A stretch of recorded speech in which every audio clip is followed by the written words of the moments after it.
Assalamualaikum warahmatullahi wabarakatuh. Perkenalkan, nama saya Demi, berasal dari program studi Informasi Perpustakaan dan Kearsipan, Fakultas Bahasa dan Seni Universitas Negeri Padang.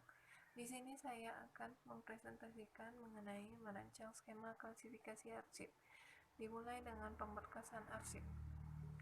Pemberkasan arsip adalah penyusunan file secara sistematis, logis, dan kronologis sesuai metode pemberkasan agar arsip cepat, tepat, dan akurat untuk dapat ditemukan kembali.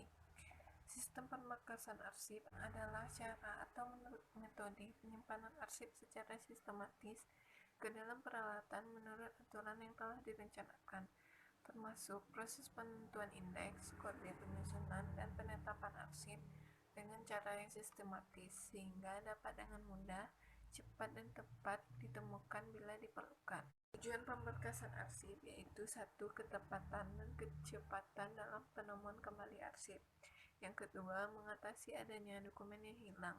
Yang ketiga, efisiensi dalam penggunaan ruang dan peralatan. Yang keempat, mempermudah dalam penyusutan arsip. Karena pemberkasan arsip, yang pertama ada filing cabinet, kedua sekat, ketiga folder, keempat label, dan kelima rak arsip, yang terakhir keenam tanda keluar atau out indicator. Selanjutnya ada klasifikasi arsip. Klasifikasi merupakan kata serapan dari bahasa Belanda yaitu classificated, yang sendirinya berasal dari Prancis yaitu classification.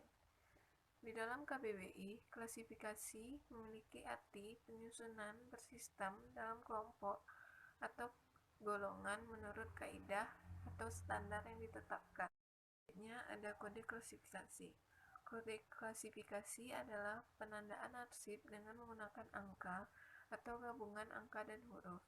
Kegunaan dari kode klasifikasi adalah satu, sebagai tanda pengganti dari pokok masalah, submasalah, dan sub-submasalah dalam klasifikasi.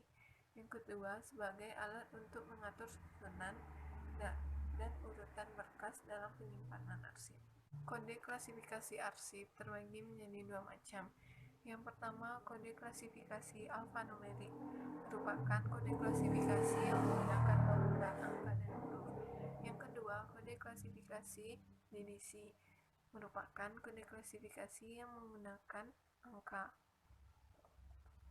Untuk melakukan pengkodean sendiri, arsip terbagi menjadi dua macam.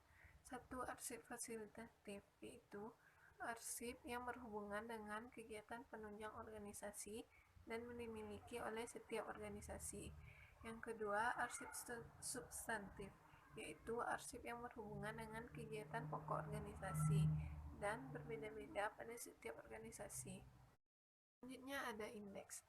Indeks adalah suatu tanda pengenal dari sebuah berkas atau bisa juga menggunakan judul berkas. Sedangkan kegiatan untuk menentukan indeks disebut dengan kegiatan pengindeksan. Fungsi dari indeks sendiri yaitu satu, membedakan antara berkas yang satu dengan yang lainnya. Dua, mempermudah proses penemuan dan penyimpanan arsip. Selanjutnya, indeks relatif.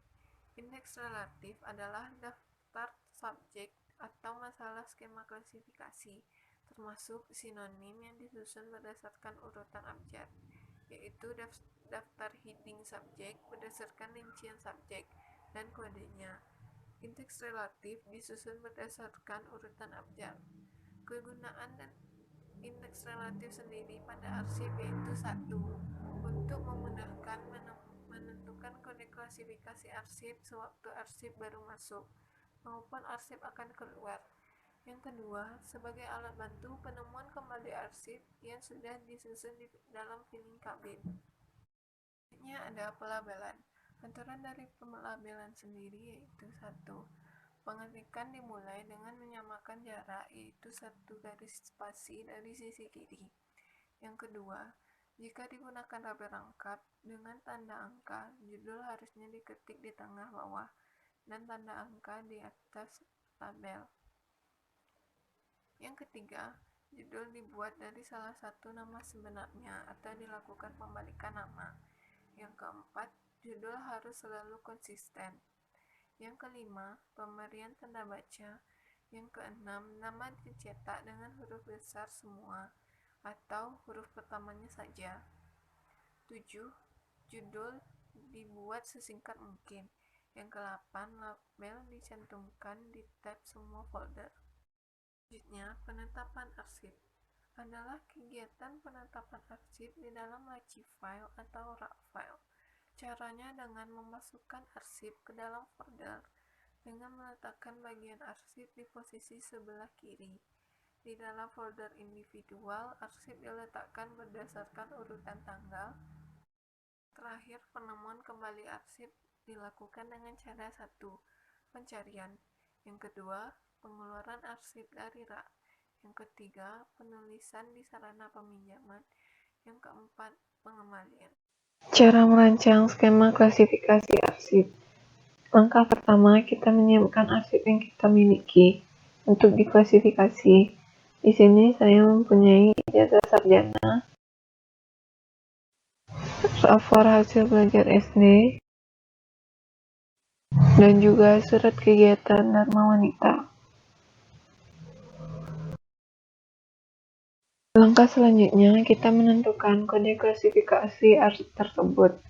Untuk ijazah sarjana, kode klasifikasi divisinya yaitu 330112 dan kode alfanumeriknya yaitu PP0300.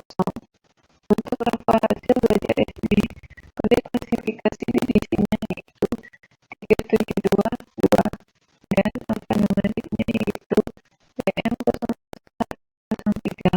Yang terakhir, surat kegiatan Dharma Wanita.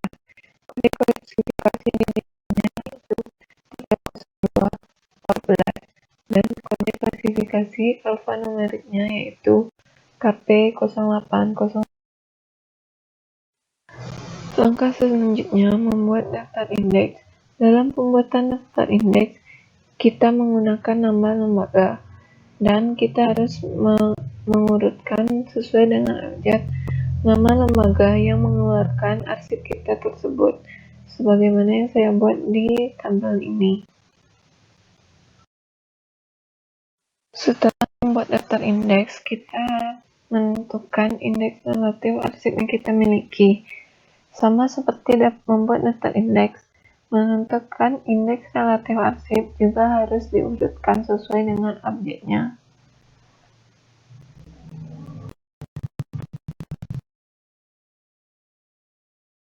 Selanjutnya, kita memasukkan arsip ke dalam yang sudah ditentukan. Blok itu sendiri terdiri dari 4 sekat. Yang pertama, sekat primer yang mengandung pokok masalah. Yang kedua, sekat sekunder yang mengandung submasalah.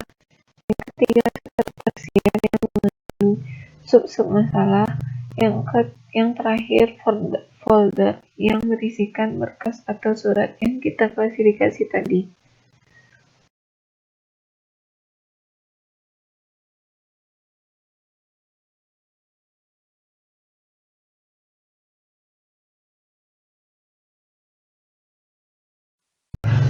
Langkah ke-6, arsip yang sudah dimasukkan ke dalam map.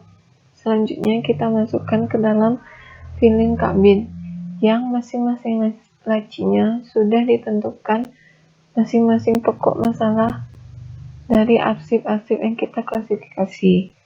Langkah ke-7, untuk menemukan kembali arsip yang sudah kita masukkan ke dalam filing kabin atau yang sudah kita klasifikasi, kita tinggal melihat daftar arsip yang tersimpan di dalam filing kabin dan